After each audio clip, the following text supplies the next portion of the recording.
আবারও একটি দুর্দান্ত নিয়োগ বিজ্ঞপ্তি প্রকাশিত হলো।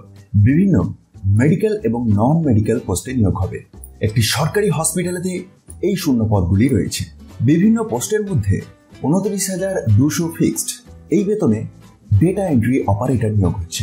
20,000 টাকা প্লাস 30% HRA। এই বেতনে প্রজেক্ট টেকনিক্যাল সাপোর্ট 2 নিয়োগ হচ্ছে। 67,000 টাকা প্লাস 30% HRA। এই স্যালারিতে প্রজেক্ট রিসার্চ সায়েন্টিস্ট 1 মেডিকেল এই পোস্টে নিয়োগ হচ্ছে। আবেদন করার জন্য বেশ অনেক দিন হাতে সময় রয়েছে। অনলাইনে আবেদন করতে হবে, যার শেষ তারিখ জুন মাসের 15 তারিখ। ইন্টারেস্ট থাকলে আসুন বিজ্ঞপ্তির প্রথম থেকে চেক করা যাক। All India Institute of Medical Science, that is AIIMS, Kalyani এর পক্ষ থেকে এই নিয়োগ বিজ্ঞপ্তিটি প্রকাশিত হয়েছে। সিরিয়াল নাম্বার 1 এর আন্ডারে প্রজেক্ট রিসার্চ সায়েন্টিস্ট 1 মেডিকেল এই পোস্টে নিয়োগের কথা জানিয়েছে, যেখানে MBBS আর BDS যোগ্যতা লাগবে।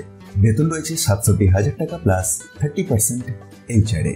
অ্যাপ্লিকেশন প্রসেসের লাস্ট ডেট অনুযায়ী আপনার বয়সটি 30 বছরের মধ্যে থাকলে আপনি আবেদন করতে পারবেন এই পোস্টের জন্য। Next, serial number 2, project technical support 2, বেতন 20,000 টাকা প্লাস 30% HRA।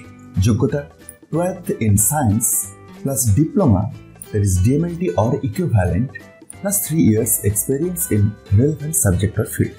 এক্ষেত্রেও upper age limit 30 years। Next, serial number 3, পোস্টের নাম ডেটা এন্ট্রি অপারেটর, বেতন 29,200 টাকা। যোগ্যতা 12% science subjects or equivalent from recognized board or institution. এক্ষেত্রেও আপার এজ লিমিট 30 years। যদি ইন্টারেস্ট থাকে, আপনাকে জুন মাসের 15 তারিখের মধ্যে এই অফিসিয়াল বিজ্ঞপ্তির মধ্যে দিয়ে দেওয়া ইমেল আইডিটিতে আবেদনটি করে দিতে হচ্ছে। অ্যাপ্লিকেশনের প্রোফর্মাটি এই অফিসিয়াল বিজ্ঞপ্তির একটু নিচের দিকে স্ক্রল ডাউন করলেই আপনি পেয়ে যাবেন। এটিকে ফিল আপ করে প্রয়োজনীয় নথিপত্রের PDF বানিয়ে 15 তারিখের মধ্যে আবেদন করতে হচ্ছে। ডিটেলস আপনি অফিসিয়াল বিজ্ঞপ্তিটিকে নিজে থেকে ডাউনলোড করে ভেরিফাই করতে পারেন। আর এটিকে ডাউনলোড করার জন্য ভিডিও ডেসক্রিপশনটি দেখুন, যেখানে টপ নিউজ বাংলার অফিসিয়াল ওয়েবসাইটের লিঙ্ক পাবেন। আর সেখান থেকে খুব সহজে এটিকে ডাউনলোড করে দেখে নিতে পারবেন। ভিডিওটি ইনফরমেটিভ মনে হলে অবশ্যই অন্যদের মধ্যে শেয়ার করে দিন। আর মোটিভেশনের জন্য একটি লাইক দিতে ভুলবেন না। ধন্যবাদ।